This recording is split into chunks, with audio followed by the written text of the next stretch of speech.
சுமிதாவுடைய 200 பவுன் நகைகள் என்ன ஆச்சு? வெறும் கவர்ச்சி நடிகைன்னு முத்திரை குத்தப்பட்ட மறைந்த நடிகை சில்க் சுமிதா உண்மையாகவே மிகப்பெரிய ஜீனியஸ். மற்ற நடிகைகள் போட்டுக்க தயங்கின குட்டி குட்டி ட்ரெஸ்ஸை தைரியமா போட்டுக்கிட்டு நடிச்சாங்க. காரணம் கேட்டா வாங்குற சம்பளத்துக்கு உண்மையா இருக்கணும்னு சொல்வாங்களா.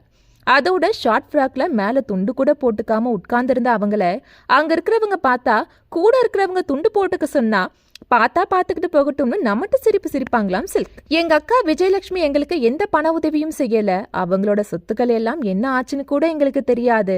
அவங்களுக்கு சாதாரண பெண் மாதிரி குடும்ப வாழ்க்கை வாழணும், நிறைய குழந்தைகள் பெத்துக்கணும்னு ஆசை. ஆனா கடைசி வரைக்கும் அதை நிறைவேறாம போச்சு. தற்கொலை செய்துக்கிற அளவுக்கு அவங்க கோழை கிடையாது. இன்னைக்கு வரைக்கும் அவங்களோட மறைவு மர்மமாகவே இருக்குன்னு பேசியிருக்காரு சில்க் சுமிதாவோட தம்பி நாகவர பிரசாத்.